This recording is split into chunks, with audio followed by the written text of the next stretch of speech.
And last but not least, this will be a brand new series I'm going to be starting up called What Exactly is Cam Reddish? And this will be volume 1, as this offseason will be very interesting for Leon Rose because just like RJ Barrett, the Knicks have the ability just right before the start of the season to pick up the team option on Cam Reddish. And if they do that next summer, he will be entering free agency as an unrestricted free agent. So they do have the option of giving him an extension either right before the season start or picking up his team option, thus making him an unrestricted free agent next year. And the reason why I'm asking what exactly is Cam Reddish is that he's about to enter his 5th year into the NBA. And for the most part, he's either been injury prone or he still has this air of mystique on his upcoming potential. But as Knicks fans, we have to ask ourselves, what is his staying power so far? How is it looking like? And when I say staying power, it's almost like Michael Jordan. When he got to the top of the mountain and was a champion, he kept repeating every single year, coming back stronger and better than ever. And the same thing for Cam Reddish. He's gotten to the NBA and his AAU/NCAA hype has not really translated over as strong. And boy, that hype train is a powerful machine, especially in today's media climate. But to counteract that, once again, we got to look at the staying power. The same way all of us Knicks fans were hyped when we got Phil Jackson as a president, but then when we looked at his staying power, over the course of a few years of him making decisions, things started looking a little funny in the light. He had a falling out with KP, falling out with Carmelo. He got rid of Shumpert and J.R. Smith and got virtually nothing back. His staying power kind of looked a little iffy. And Leon Rose is steadily approaching that point where we're going to have to start judging him off the same staying power. He was fortunate enough to choose his own head coach. He chose his own draft pick. And he was fortunate enough to have plenty of cap space to make additions to the roster or decide to keep certain guys. So his day of judgment and assessment by the fan base is vastly approaching. But before the first tip-off of next season, we're going to exactly know how Leon Rose and the Knicks front office feel about Cam Reddish. Because once again, that will be the deadline in order to offer him a contract extension or take the risk of him being an unrestricted free agent next summer. And we also got to keep in mind, if he does not get extended, this will be in addition to the long history of Reddish kind of being overlooked for other guys. Just keep in mind, in Atlanta, while they was rebuilding their team, there was a couple of guys that leapfrogged them as far as getting paid and earning their keep on the roster. And I'm talking about guys like DeAndre Hunter, who was drafted in the same class as Cam Reddish, and they both played the same exact position. John Collins, Kevin Herdier, both of these guys were able to get paid, and they were both 19th overall picks.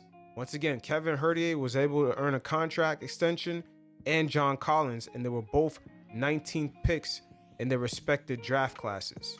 So overall, while Cam Reddish was there and part of their team building process, the Hawks went out of their way to make that trade for another small forward in Brogdon, and also they gave Gallinari that huge contract. But in this segment right here, in order for us to take a step back and evaluate Cam Reddish, who better than to speak to than to a Hawks fan? And shout out to JB because I spoke to him. And this was organic because it was not even planned out. But I thought it was very interesting, some of the stuff he had to tell me about the 4 years of him just watching Cam and just his evaluation of Cam. And yeah, I know my fellow Knicks fans. I know you guys don't want to hear from a Hawks fan. But at the end of the day, JB, he has a lot of respect for the Knicks fan base and the culture that's kind of surrounding the franchise and just the passion of the overall fan base. And he has a very balanced approach to the way he kind of understands the hype of the Duke NCAA machine and just sort of the overall understanding of how East Coast fans, particularly those in New York, kind of have a lot of love and admiration for players coming out of schools, especially like Duke.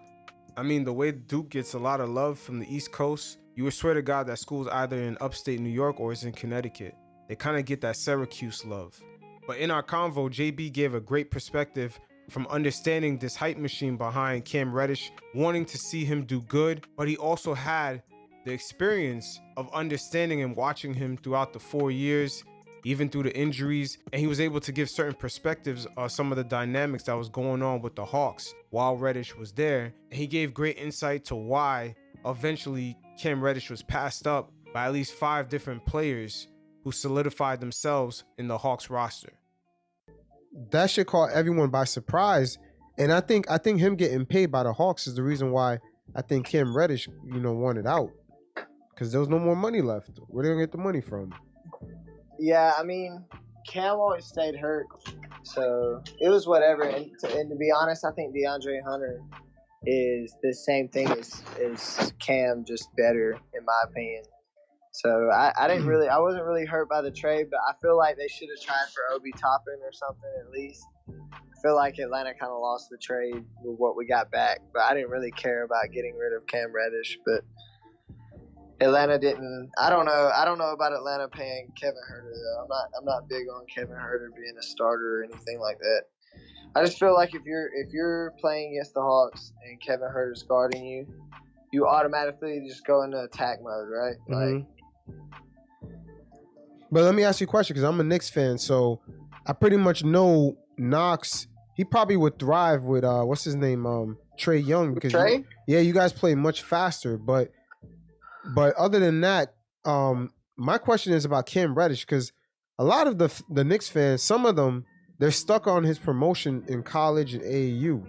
But me, I'm not too high on this guy. Like, I see he has potential, but it's just like he's been in the league for 4 years. I don't understand what's up with what that. I'm saying, bro. I like you said, people buy into his hype because he's from Duke and whatever. And didn't he win a national championship with Duke or no? I believe so. No, I'm not sure. He was with Zion and RJ Barrett. Oh no, they didn't win. They got upset like Sweet 16, I think. But no, Cam Reddish just isn't even. I don't know. He hasn't done anything outstanding. He can play some defense, but and hit a three every now and then. But he just isn't very consistent, and he stays hurt. I don't even think he played a game in New York, did he? No, he did. He did. It was weird in the beginning. He was hurt, and then Tibbs didn't really play him like that, even though he was good to play. It was weird. And then Tibbs is. I feel like Tibbs is one of those coaches that like. He plays people really based on who he like fucks with in real life shit. Cause why the fuck does Taj Gibson still fucking play for you guys? Nah, he's pretty solid on the defensive end and he gets rebounds. Our team at times they do struggle to get rebounds. But my only thing with Cam Reddish is that. But bro, get you a young player that does that. Play Obi. Nah, I feel you on that, but Obi sometimes I think on the thing with Obi is that the shot blocking and the rim protection. I think that's why he had Taj down there at times. He trusts Taj on the rebounding and the shot blocking, especially the rim protection. But Obi with time will get better at that. But my only thing is that, because since you're a Hawks fan, I'm trying to get the understanding of Cam Reddish, because I understand you guys traded the Luka. You guys originally had Luka. You traded that for Trey Young and then the Cam Reddish pick, correct? Yeah, so I mean, so did we lose a trade or did we win a trade? That's the hardest question. It's like we always talk about that shit. Like we'll just randomly ask, like, would you guys rather have Luka right now or Clay or Trey? I don't know, man. I think if Luka was in Atlanta, he would have a better team around him than he does in Dallas. But I don't think Trey would be as good anywhere else as Atlanta, just because Atlanta pretty much was just like perfect timing and like built for his style of play and shit. Now, Atlanta has the Golden State GM that drafted or that helped draft Clay, Steph, and like pretty much all the shooters and shit from Golden State. So as soon as we got him, we started building kind of similar to Golden State, like getting Kevin Huerter and Trey Young, and then getting like 3-and-D wing players, just like they had Harrison Barnes and shit like that. Yeah, because my only thing as a Knicks fan, like I said, a lot of the fan base, they're very big on Cam Reddish, but I just don't think they fully understand what exactly has been going on since he got into the league. Because once again, I believe he was the fourth. Was he the fourth pick? Well, that draft pick you traded for the Luka, what pick was that? That ended up being the fourth pick? No, I don't think we had 2 picks in the top 5 because we got Trey at the number 3 pick. So, and we had the number 2 pick to get Luka, I believe. Okay. What draft was it? 2019? Yeah, and then the Cam Reddish pick was what number? Let me look this up. Because my understanding is that you guys assume like the fan base noticed the team plays better with DeAndre Hunter on the court versus Cam, and then Cam got hurt. Am I right in that assessment? Yeah, that's pretty much what happened. Like I said, man, DeAndre Hunter and Cam Reddish are the same style of player. It's just that DeAndre Hunter was way more efficient and just fit in better with the team. Well, what about the motor? Does DeAndre Hunter have a better motor in your opinion, as a Hawks fan? Yeah. If we're playing the Nets, DeAndre Hunter guards KD. That's who we used as our like defender to guard the big guy on the other team or whoever the superstar guard is. Or so wait, DeAndre Hunter is the bigger, because Cam. Let me see. Cam is 6'8", but Cam don't be banging down low. Am I right in that assessment? No, yeah, that's what I mean. So like, DeAndre Hunter is kind of like stocky. Yeah, he's good to guard like KD and Giannis and people like that. And then we got Clint Capella to guard like the Embiids and Brook Lopez and all the centers and shit like that. But like, Trey Young is so trash at defense. But he makes up for it. I mean, he scored the most points and had the most assists in the NBA this year, like added up. I don't know how you do that and not average the most, but he did it somehow. So, I mean, he deserves some credit for that. And the Hawks were trash at All-Star break. Like, we definitely did not think. I thought they were tanking to make up for the Cam Reddish shit, but I don't know. They turned it up at the end just like they did last year, So wait, hold on. So I'm just trying to get an assessment of Cam. So in the 4 years you guys watched him, because you guys, like, once again, you traded for the Luka pick, which is you traded for Trey Young and the 10th overall pick, which was Cam. So in your assessment, in those 4 years, what is Cam? What is his identity? He's kind of like a 3-and-D wing player, like a Trevor Ariza type player. I mean, he's averaged 10 points. Let's see. Hold on. That's this season with the Knicks. Yeah, he averaged like 13 points for you guys, but he never play long enough and in the bubble season. But let me ask you a question. Would you guys start him over? Would you guys give him more minutes over DeAndre Hunter? No, fuck no. So I wouldn't. It's funny. So that's the way you really feel, because you said fuck no. So that means DeAndre Hunter has shown you guys, especially when you're watching the game on TV, that he's much better having on the court than Cam, who has the college and AAU hype. Bro, it's all like, I think it literally is because Cam Reddish went to Duke and DeAndre Hunter went to Virginia. And that's just the only difference. I mean, when you go to a college like as prestigious as Duke or whatever, Kentucky, Kansas, they I don't know, I feel like they kind of give you a bump and shit. But Cam Reddish is good if healthy, and he does have potential. I'm not saying that he's a bad player, but yeah, I don't think that either. I'm just, his assessment is just, I don't know how to assess this guy. I think it was what did you guys give up for the trade? What did you guys give up for? We just gave up a draft pick that we got from the Jazz, I believe, a first round pick. But you guys can have that, because we're just like, we're both in the same scenario. We have too many young guys on the bench. You still have too many young guys on the bench. You can't pay everybody, and we're kind of almost gonna fall into the same boat. We have way too many young guys on the bench. We can't pay everybody. So, and then we have draft picks on top of that. We got our draft pick. We got Dallas draft pick. We got too many. So giving you guys the Jazz draft pick, it didn't even really matter. We got way too many guys. And I think the Knicks have to make a decision on whether to pick up an option on Cam Reddish before the start of next season.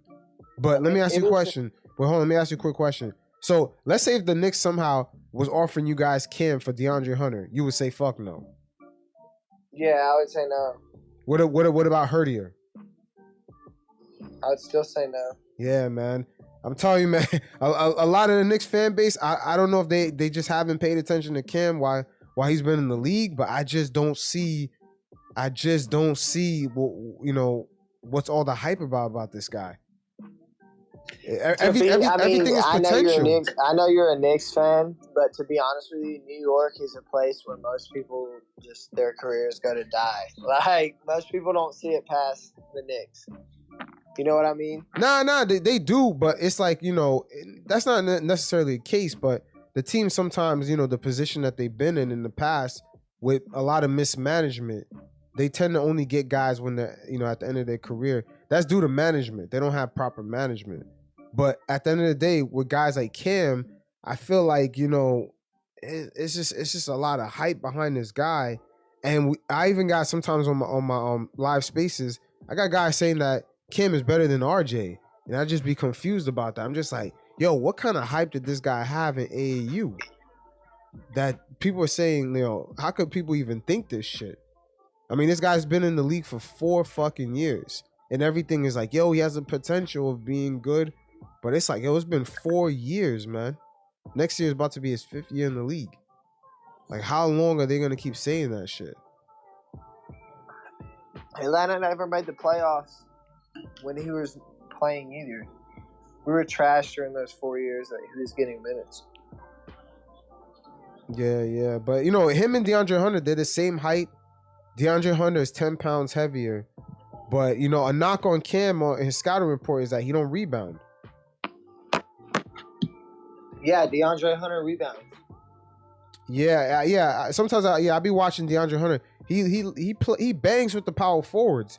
Cam can't, even on the Knicks, I'm watching him. He can't play with no like big stocky power forward. Like, let's say if he had to mark up Julius Randle would body him in the paint.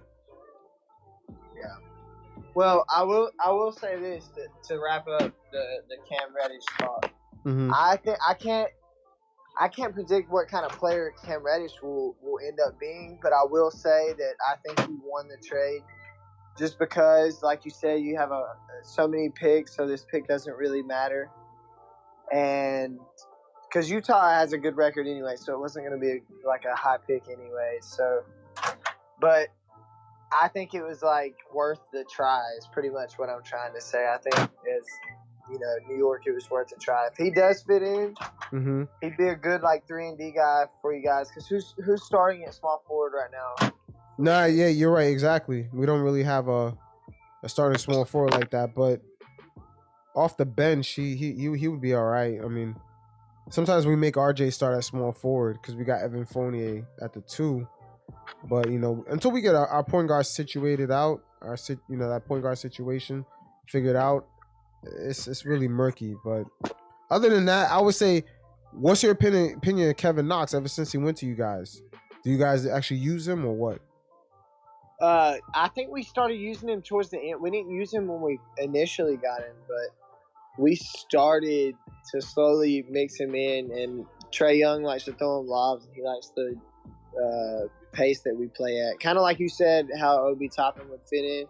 Mm-hmm. It's kind of how we slid him in because Atlanta just likes to play fast and shoot threes because when he comes in off the bench, he just initially does what John Collins does. So, you know what I mean? He's athletic enough to – I mean, I don't know if he can jump like John Collins can, but he's athletic enough to play the similar role that John Collins does. So yeah. When Collins comes off the bench, we're straight.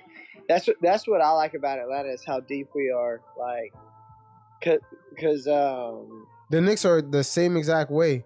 The Cam Reddish and Knox trade was really a wash. And a lot of people, because, Cam Reddish has a big name, they don't really see it that way. But that trade was really a wash. Both teams are in similar situations where they got too many young guys on the bench. They got really deep rosters. And it's like, you know what I mean? Like, it is what it is. But Knox overall, I saw an interview with him once he joined Atlanta. He talked about how he was used to playing fast-paced. But the Knicks are a really slow-paced team. I think we're number 30. Yeah, we're at the bottom, very bottom of the league in pace. I don't think Tom Thibodeau is a good coach in the modern era. I think he was a good coach 10 years ago. Now, I'm gonna give Tibbs some bail because we didn't have a point guard. Remember, Derrick Rose only played 6 weeks in the season, and then Kemba Walker, his knees were shot, so we played the whole season. He played like shit. Nah, but he played the whole season. We basically played the whole season without a point guard. So, I can't really judge this year with the Knicks in pace. Nobody's giving RJ Barrett credit. He played really good this year. Yeah, he stepped up. He stepped up for sure. He had a big year this year, and Julius Randle has got to go. Not like, okay, as a fan outside, looking outside with the Knicks, you know, what do you see? Because this guy averaged 20 points, 10 rebounds, 5 assists with no point guard. I mean, the Knicks kept giving him the ball at the top of the key. That's like giving John Collins the ball at the top of the key.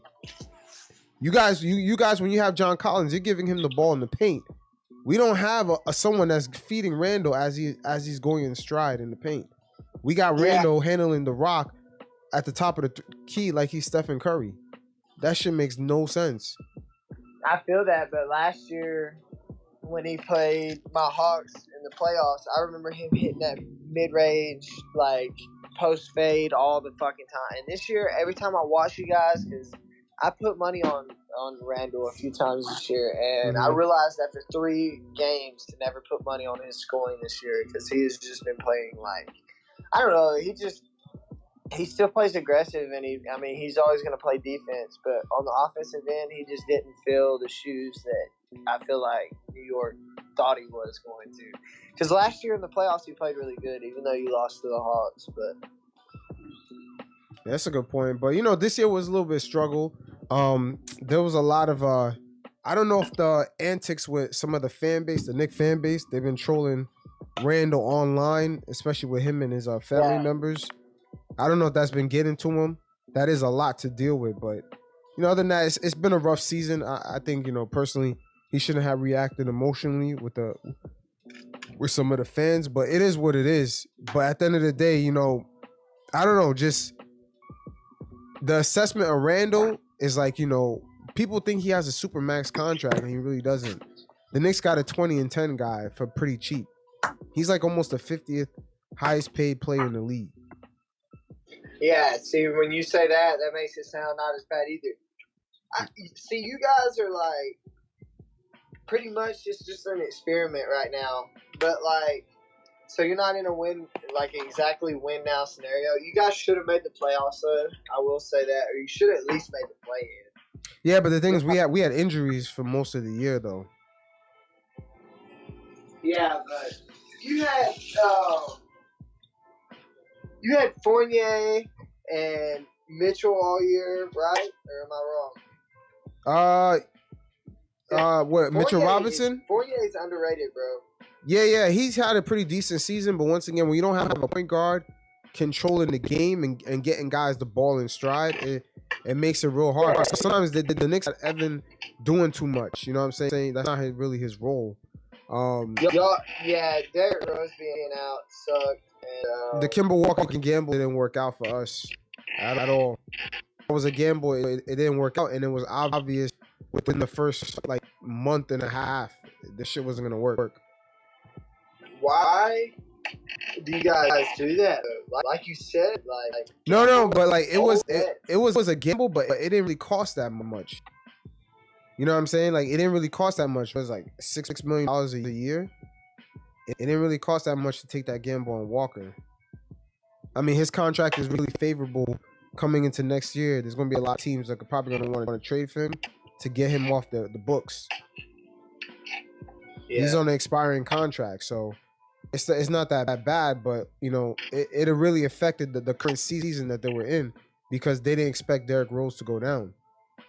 Him being an expiring contract honestly probably affected them wanting Kemba too, because most players really ball out whenever it's time for like a contract year and stuff like that. Yo, to be honest with you, Kemba couldn't ball out even if he was on the expiring, man. His knees are shot. Really? Yeah, those things are shot, man. It's funny looking back. Michael Jordan, it's got to be a reason why he didn't even offer to pay him. Before he went to the Celtics, I think they knew his shit wasn't gonna last that long. Kemba? Yeah, I think the cartilage in his knees is done. That sucks. Yeah, like whatever OKC saw, they didn't even print him out a jersey. OKC when they traded for him. There was no jersey printout. There was just talks about a buyout. There was a medical exam and talks about buyout. That's it. No jersey printed. Damn. So Yeah, they ran this man and were like, no. yeah. He did an interview with Zach Lowe. He said he didn't even get a jersey. That's crazy. Yeah, man. That's what I'm saying. It was a complete gamble. Hey, it is what it is, man. They whiff. But you being a Hawks fan, I'm just trying to get a better understanding of 4 years of seeing Cam Reddish. What exactly is Cam Reddish? You know what I'm saying? Besides potential. He's not. I don't know. He's just, like I said, bro, he just plays defense. He just plays defense, and he constantly came off the bench. He never started for Atlanta. His first year, he didn't get much playing time. I don't even think he played the first half of the year. I think he was hurt. And then second half of his rookie year, just minimal. You know, he'd pop off for like a 12, 15-point game every now and then. And then, like, his third and fourth year, he would just, like, sit out. He would just miss a lot of games. And then when he would play, it would just be inconsistent, you know? Like, yeah, that's horrible. I think he would just, like, he would get clear to play, but, like, his shit was still bothering him or something. Like, you know what I mean? Like, I don't know. Yeah, but it's crazy that you've seen him for that long and you still don't really know how to identify him. That's just the scary part to me. That's always been the scary part. Like, not even a Hawks fan have a clear assessment of this. It's because he's really not that good. I mean, he's just not that good. Yo, but that's the powerful thing about that NCAA marketing, man. That's the biggest promotion a basketball player could ever get. The NCAA promotion. It's just, yo, whether you could be super nice in college, all the promo, and you could be a bum in the league, but everyone's gonna be like, yo, but he's good. They can still be stuck on what you did because the first time they saw you was through that NCAA promotion, promoting you as this like star player. Yeah. Because if it was somebody else that didn't have the promo he had, everybody else would be calling him a bum. Yeah, that's how it works pretty much, bro. Yeah, that shit is crazy, man. But like once again, man, it surprises me how sometimes some guys be like, RJ, you know, Cam is better than RJ. I'm just like, where the fuck do you get that from? Yeah, they're drunk. Yeah, it's just like they're drunk. They're really stuck on what they did while they was in college, man. But I did. There's footage online of Anthony Edwards bigging up Cam Reddish. He said Cam Reddish was the hardest dude he had to face when he was in AAU or in college. He said Cam Reddish dropped like 40 on him and his squad. He dropped like 45 on them. He said Cam was cold, was one of the coldest players he ever had to play against. But, you know, sometimes some of these things don't really translate once you get into the league. I don't know what it is. I don't know if guys just hit puberty faster than everybody else at the time, but, you know, if they had... that, I mean, it can't be that, or it can be just like you might not fit in where you get drafted at, you know? Like, I mean, I played college ball up until D2. I won a D2 national championship. And, you know, I got a new coach my senior year, and I just did not like it anymore, and that affected my playing and stuff like that. So I can imagine if you get drafted somewhere that you don't really like, or if you end up keep going places that you don't really, you know, want to go, it's going to affect your play and stuff. I mean, look at Andrew Wiggins. Andrew Wiggins, everyone was calling him a bust. Facts. He goes to Golden State, which is the best place you can literally go. If you don't make it in Golden State, you're not going to make it in the league. It's kind of like San Antonio. Like, you have to play good there because everyone else does such an easy system to play in. So I think it's just a mixture. It might just be he hasn't found the right team for him. Hey, it is what it is. Say that again? You broke up? I was saying that and injuries. Yeah, the injuries. See, that's another reason why it's hard to judge him. Because when Cam got injured for the Hawks, by the time he came back, Herdier went off. What's his name went off? DeAndre Hunter. He proved himself, got paid. A bunch of guys got paid. John Collins was set up to get paid, and then Cam was left out in the cold. So I'm just and DeAndre Hunter sat out for a really long time too before he started playing. That's interesting. Really? Huh? Wait, that's interesting. So DeAndre Hunter sat out for a while, just like Cam, but DeAndre Hunter was able to still prove himself. Yeah, DeAndre Hunter still he did not play right off the gate. I'm pretty sure he either rode the bench or he was hurt his rookie year. He did not he did not have substantial minutes or like have any big parts of any games. Wait. Okay, so I'm looking at DeAndre Hunter was the 4th overall pick in that 2019 draft. So was Cam. Cam was a 10th overall pick. What year was the Trey Young? What year did he come into the league? I am pretty sure Trey Young is from 20. It's not 2019. Oh yeah, 2018. 2018, yeah. Okay, so you guys traded Luka, and I think you guys got DeAndre Hunter and Cam. No. Yes. No. We got DeAndre Hunter. With your own pick. Yeah, I think we got DeAndre Hunter in a different year. No, DeAndre Hunter, I'm looking at it right now. It's 2019. Him and Cam is the same year.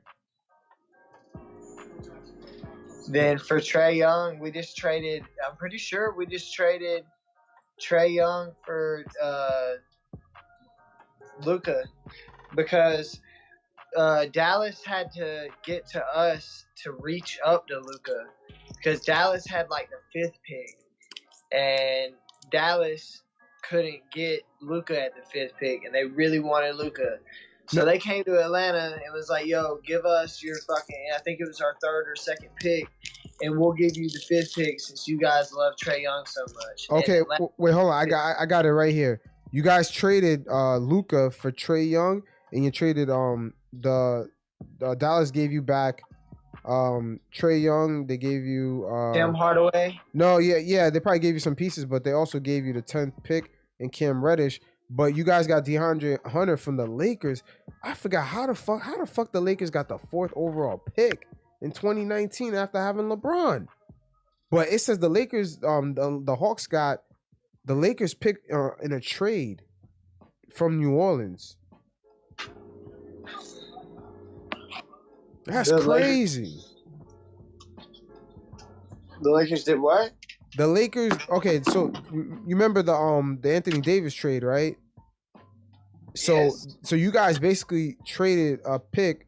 You guys traded with the Pelicans to get one of the picks that they got for Anthony Davis, and that became the 4th overall pick, and you guys used it to get DeAndre Hunter. That's dope. Yeah. So basically in the 2019 draft, which is the year after the Luka draft, you guys got DeAndre Hunter and Cam Reddish. That's very interesting. They both got drafted at the same fucking time. And DeAndre Hunter has proven himself out of, even though he's the 4th overall, he's definitely proven himself. And you said that he was hurt, just like Cam was hurt, but he still proved himself. Yeah, we really needed somebody, a small forward at the time. So that's why I feel like that's why they drafted 2 small forwards at the same time, 2 similar guys. We really needed them both at the time, but because I don't think we expected John Collins to do what he has been doing. So John Collins kind of took on that role. Because John Collins was drafted later on in the draft. I don't think John Collins was anywhere near a lottery pick. He wasn't? Damn. I don't think so. You might have to look it up though. Let's see, John Collins. He seems like he's a lottery pick. I don't think he was, bro.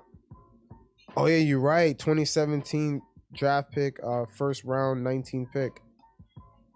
Yeah, you're right. You guys got him with like a deep pick in the 1st round. Yeah, you're right. Yeah, and that's really what elevated Atlanta is John Collins. And that in this season, after last season, when we made that playoff run against you guys, and played really well against Philly as well, we John Collins came into this this season right here wanting to get paid, and it was his year to get paid.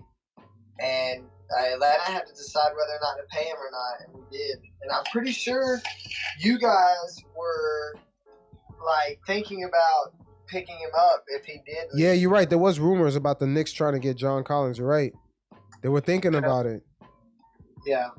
Because at the time, I think that's a little bit before we got Randall. We was thinking this was this past offseason. Oh no. Those rumors, I heard about those rumors before Randall had the breakout year. This was either before Randall came to the team that summer, or that was before Randall had the breakout year. One of the two. I heard him talking about John Collins, but nah, the Knicks weren't gonna get him after you guys gave him a max. Well, you guys didn't give him a max deal, but you gave him a big rookie extension. We gave him like $190 million, I believe. Oh, you gave him the max rookie extension? Shit. Yes, he asked for it. That's crazy. Yeah, and you guys were thinking about giving it to him because you did want to trade him for Randall. And then you guys realized, oh shit, we might have a chance to get him and have Randall too.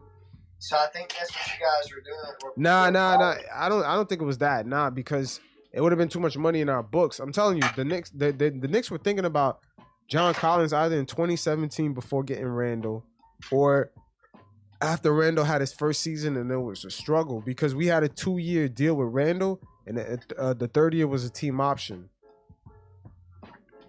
I think the Knicks picked up on Randall's third year, and then Randall had that breakout bubble season.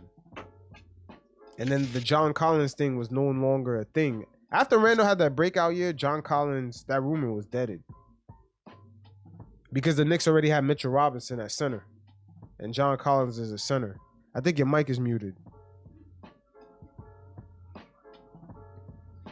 But, you know. My bad, bro. I was messing with some Tim Cole. I didn't want it to mess up. Oh, yeah, no doubt. I was trying to listen to you. Yeah, but, I mean, at the end of the day, you know, it's kind of a good thing we didn't make that trade or anything like that. Because who would have ever knew, man? Randall had that breakout year. Yeah, Randall played really good last year in the playoffs. I do have to ask you, though, do you hate Trey Young as bad as Knicks Twitter hates Trey Young? Yeah, we all do because we felt like, you know, he disrespected the city, man, by, you know, doing those antics. But it is what it is, man. We love that type of rival shit, man. New York is a basketball city, man. We take that shit real personal. I mean, he could have did that in Atlanta, but him doing that in the Garden, they're lucky. The Knicks, unlike other NBA arenas, they got NYPD cops undercover as security, so they really need that shit. Our city is a little different. The fans like, because you know the NBA, they like the fans being closer to players. In New York City, that's not a good thing if you're hated. Someone will go out and punch you in the face. It will happen. Yeah, I've actually been to a game in the Garden. It was when you guys, right before you guys traded Porzingis to Dallas. I went to a Knicks game, and you guys were playing Phoenix. Mm-hmm. I remember that. And you didn't have R.J. Barrett yet, I don't think. But you did have Julius Randle. I can't remember when it was. Let's see. It was probably 2017, maybe? No, 2018. It was a 2018. Because, no, it was R.J. Barrett's 2019 we got R.J. Barrett. So it had to have been 2018. It was December of 2018. Yeah. Yeah, man. The thing with Trey Young, I'm pretty sure they spoke to him afterwards about game 2 or whatever the next game was at the Garden. Yeah, man. They needed. I know there was a security conversation had with him because MSG, man, it's not like other places in the NBA, man. You know what I mean? It's not like, you know, like the fans being closer to players is all cool, but in New York, if you try to do some Reggie Miller type shit, it could be your ass, man. You might have to swing on somebody. Trey Young is not trying to swing on nobody. And to be honest with you, man, especially New York was coming off of the pandemic, the lockdown. So a lot of people, They have not been outside in a while. So, yo, the fact that they was allowed to go outside again, people were extra turned up, man. And then Trey Young to antagonize everybody, man, to get on everybody's nerves. On top of that, man, that was not a good look for him. You don't think so? I think as a Hawks fan, they were printing out shirts of him shushing the crowd. Oh yeah, it's a good look for you guys, but I'm talking about his safety. His safety, like, yo, best believe, man, like, there's a reason Dolan got undercover cops as security in the Knicks arena. Because I didn't even know, I thought most NBA arenas was like that too. I didn't know New York security was way different than like almost all the NBA arenas. Like, the Knicks have real undercover cops as security. Well, it's weird that you guys have that connecting part, how you have to walk from how like whenever you walk into the arena, you're first at the shot part, and you have to walk across all the way back to the arena. Oh yeah, they changed it. Hallway. Yeah, they recently changed it. Well, they changed it about like 10 years ago when Amari Stoudemire had first came to the Knicks. That's when they changed they actually renovated the arena. It's almost like they redid the whole arena, but it's the same arena. Yeah, it's just an add-on. Not even an add-on. They physically like dug everything out and just redid everything. It's almost like it was a brand new stadium. Like when you go into MSG, it's way different than what it used to be. It's almost like, I don't want to say it's high tech, but like it's definitely decked out. I would say that for sure. They changed the shape of the arena too in the inside. I think it's like an oval now. The arena looks the same on the outside, but in the inside they redid it. I don't know how the fuck they did it, but they redid it. Yeah, I used to love those the 2000, the Carmelo Knicks era. I love that. Oh yeah. J.R. Smith, Iman Shumpert, Steve Novak. Oh yeah, that was a fun team. Hell yeah. That Knicks team was crazy. They were unstoppable in 2K too. What are the Knicks doing? What's crazy to me is how bad the Knicks have been, and so many people care about them, like you said it. Because I know you got a lot of people. I see Knicks fans all time. You guys make edits of every player in the Knicks jersey. Like, Knicks fans are hardcore.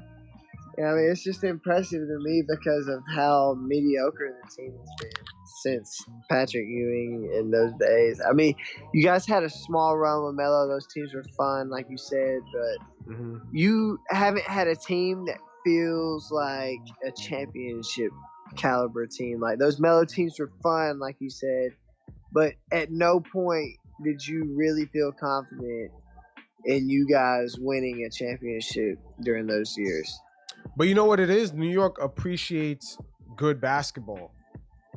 Like, that's the thing. Like, as long as they see guys hustling, sliding on the floor, getting floor burns, you have to understand that shit is what really turns on the Knicks, the whole Garden. When guys are like freaking running into the crowd, slamming into the side, the advertisements on the side, trying to dive for a loose ball. That's what gets the energy of the arena. It's not necessarily the guy doing a crossover. It's like the fact that you grinded hard. Because you know why? Because at the end of the day, people that are in the arena, especially for 7:15 tip-off, they most likely left work. They had to fight and muscle in the train at rush hour to get to the arena. You know what I'm saying? So when they get to the arena and they see somebody hustling, just like how they hustle to get into the arena, they cheer that shit on extra, man. A lot of it has to do with that. Cause like I'm watching the Minnesota Timberwolves game right now, right? A lot of Clipper fans are like, this game is in Minnesota. A lot of these people, they got into their cars and they just drove to the arena. Most of the times you're watching these Knicks games, people took the train there, especially if it's at 7:15. Oh my God. People took the train in rush hour, bro. There's mad traffic. You're not getting nowhere in no taxi. Most of the people in that arena, they either got to the arena really early or they more than likely took the train. Yeah. And when you take the train around that time, anywhere from 5 to 7:30, man. It's a battle. It's almost like a Royal Rumble, man. And that's the reason why a lot of New Yorkers, like, you'll see the guys get love that don't score the most points, the Anthony Masons, the Oakleys, because they look like the city. They look like the motherfucker you just had to fucking elbow real quick to get on the fucking train. That's why New York appreciates those guys so much.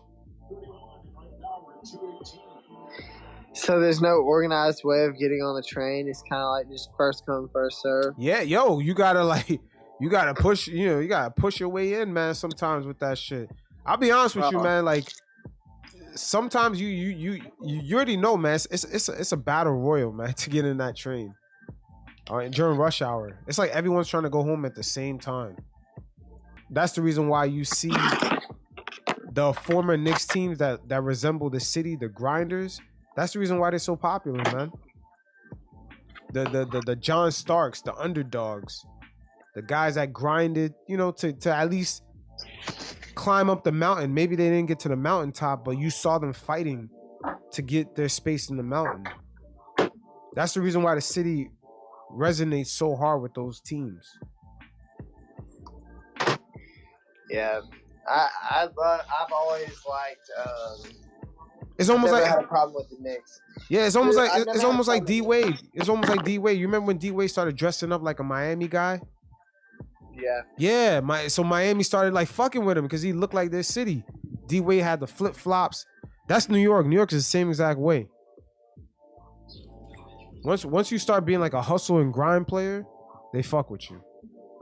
You guys are really fans than Miami fans. Oh yeah. Miami Heat fans treat the Heat games like the club. They show up like by the end of the second quarter, man. Yep, I have so many friends that are Heat fans and live in Miami, and like you said, they show up late. They only care when the team is really good. Mm-hmm. And when it's a flex to be at the game. Let me ask you a question. When you was watching the game 1 with the Knicks and the Hawks, in game 1 and game 2 last year in the playoffs, did you not see how crazy that arena was? I'm not sure from the Hawks broadcast. Was that game on ESPN? I think it was. Yeah. Were you not like, damn? When the Knicks are lit, the NBA is kind of different. No, that's what I'm saying, man. I love the. I like the Knicks just because of the history of the Knicks and like the history of New York and the relation of basketball in New York, and it's just like it's almost like the Knicks should be good. You know what I mean? Like the Lakers should always be good. The Knicks always should be good, but I don't know. The NBA is a lot funner when the Knicks are good, just because the fan base is so into it. Mm-hmm. So you guys make it like when Trey Young was beating you guys or whatever, even though we did beat you guys, New York had the best memes after every game. New York had the best reactions. New York, the fans were going viral after every game. Like you said, I don't know. New York just goes hard for the Knicks, and the Knicks fans definitely deserve better. Yeah, for sure.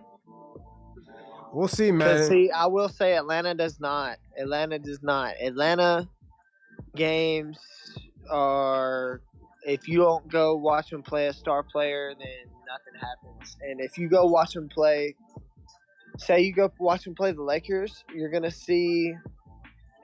see are people from suburban areas wearing, like the dad will be wearing like nothing basketball related, and he'll have his 4 kids in LeBron jerseys and shit because the Hawks are playing the Lakers, like, or Steph Curry jerseys, like, but they live in Gwinnett County, which is 20 minutes away from the Hawks or whatever. You know, you get what I'm saying? Yeah, like, I feel you.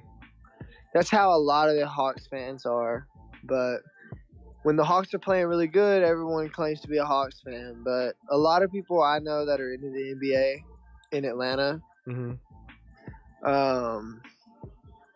we pick teams based off what player we grew up like. You know what I mean? When you're a kid, you pick a player that you like your favorite fucking player of all time. Like, I'm sure whatever player you thought was your favorite player at 5 years old, that player is still your favorite player of all time. Am I right? You know what I mean? Yeah. It is what it is. Hopefully you guys get a balanced perspective on Cam and that NCAA hype machine, man. That's like the biggest promotion any basketball player could ever receive, as you can see from the Zion Williams situation. Even with that, the introduction to the audience, or should I say the introduction to the NBA audience of a player, is very important. Even though with the Zion Williams situation, it's pretty obvious that Ja Morant is the better player based on what they've done while they've been in the league. People still perceive Zion as the better pick because it's the way he's been introduced to the NBA audience. The same way Kevin Durant's been introduced to the NBA audience as a number 2. He's always behind LeBron. He was a second overall pick. He was never introduced to the NBA audience as being that generational player, even though we clearly see that he is a generational talent, but it's just the way he was introduced to the NBA audience and the marketing around him. He can never be the face of the league.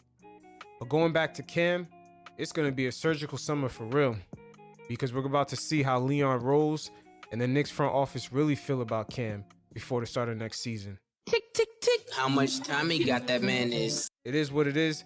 Definitely, guys, sign up for the email list below. We will be going live for the NBA draft, so you can get the details on that. Everyone's welcome to participate. It'll be great to hear from some of you fellas. And until next time, you guys stay safe in these Rona streets. Peace. Surgical Summer Volume 1.